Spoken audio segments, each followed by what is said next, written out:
বর্তমানে আমরা গরুর গোশত যত মজা করি রান্না করি না কেন, যত মশলা দিয়ে, আগের দিনের কিন্তু নানি দাদিদের হাতে স্বাদ পাওয়া যায় না। কেন জানেন?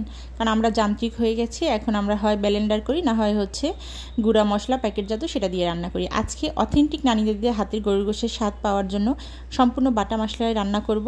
এভাবে একবার রান্না করার পর প্রত্যেকবার গরুর গোশ আপনারা এভাবেই রান্না করে খাবেন। দেখতেই পাচ্ছেন যে কতটা লোভনীয় কালার এসেছে, তাই না? গোশ রান্না করার জন্য আমি 1 কেজির পরিমাণ মতো হাড় চর্বি সহ গরুর গোশ নিয়েছি। আর আমার যে সব বাটা মশলাগুলো লাগছে সেগুলোর জন্য আমি হচ্ছে মশলাটা রেডি করে নেব। আমি এখানে নিয়েছি পেঁয়াজ কুচি, এখানে 3টার মতো পেঁয়াজ আছে, আর নিয়েছি 4টা এলাচ। এলাচটা আমি পুরোটা বাটবো না, একটু থেতো করে দিব। আর এখানে আমি নেব হচ্ছে জিরা, এখানে হচ্ছে 1 চা চামচের মতো জিরা আছে। এটা হচ্ছে ধুয়ে পরিষ্কার করে শুকনো জিরা। আর আপনাদের যদি ইনস্ট্যান্ট জিরা নেন তাহলে একটু ধুয়ে তারপরে হচ্ছে বাটবেন। আর নিয়েছি 6টা শুকনো ঝাল। এবার এগুলো আমি হচ্ছে পাটায় বেটে নিয়েছি। এই যে দেখেন সব মশলা আমার রেডি। এখানে সাথে আদা রসুনের পেস্টও আছে। যে কড়াইতে রান্না করব ওই কড়াইতে আমি হচ্ছে তেল দিয়ে নিচ্ছি। আমি কিন্তু চুলাটা এখনও ধরাইনি। আমি তেলের পরিমাণ মতো তেল দিয়ে তারপরে হচ্ছে মশলাগুলো এক এক করে দিয়ে দিব। কারণ এই মশলাগুলো তেলের সাথে আগে ভালোভাবে মিশিয়ে নিব, তারপর গোশটা দিয়ে তারপরে রান্না করব।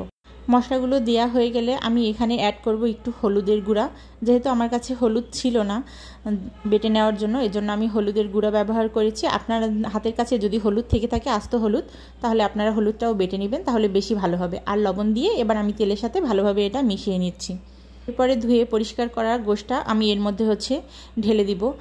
আর হচ্ছে এখানে প্রায় 1 কেজি সমপরিমাণ আছে, সামান্য একটু কম বেশি হতে পারে, সেই অনুপাতে আমি মশলাগুলো নিয়েছি। তবে আমি হচ্ছে আজকে রান্নাটা সম্পূর্ণই আলু ছাড়া করব, যে কারণে ঝালের পরিমাণটা আমি একটু কম দিয়েছি। আপনারা ঝালের পরিমাণটা আপনাদের হিসাব অনুযায়ী ব্যালেন্স করে নেবেন। এই যে দেখেন 10 মিনিট আমি হচ্ছে জাল করেছি গোশটা দেওয়ার পরে, চুলা ধরিয়ে 10 মিনিট পরে এরকম হচ্ছে যখন সব পানি ছেড়ে উঠে এসেছে তখন একটু নেড়ে চেড়ে দিচ্ছি। আর এর সাথে আমি হচ্ছে দারচিনি 2টা আর একটা তেজপাতা অ্যাড করেছি, এটা স্কিপ হয়ে গেছে।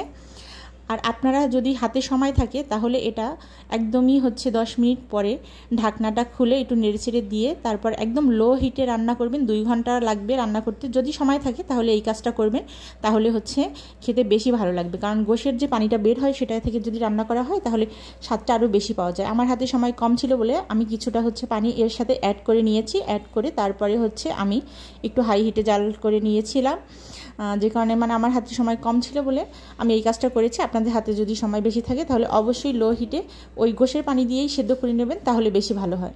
আর এই যে আমার হয়ে গেছে রান্নাটা, এবার আমি কিছুটা জিরা দিয়ে নিলাম। এটা ভাজা জিরের গুঁড়ো ছিল। এই যে দেখেন কতটা লোভনীয় কালার আসছে, আর এটা খেতেও ঠিক ততটাই মজা হয়েছিল। আপনারাও চাইলে বাসায় এভাবে একবার বানিয়ে দেখতে পারেন যে হচ্ছে কতটা হচ্ছে বাটা মশলায় মজা হয়। আশা করি রেসিপিটা আপনার কাছে ভালো লেগেছে। ভালো লাগলে অবশ্যই কমেন্ট করে জানাবেন। আজকে এই পর্যন্তই। সবাই ভালো থাকবেন। আসসালামু আলাইকুম। আল্লাহ হাফেজ।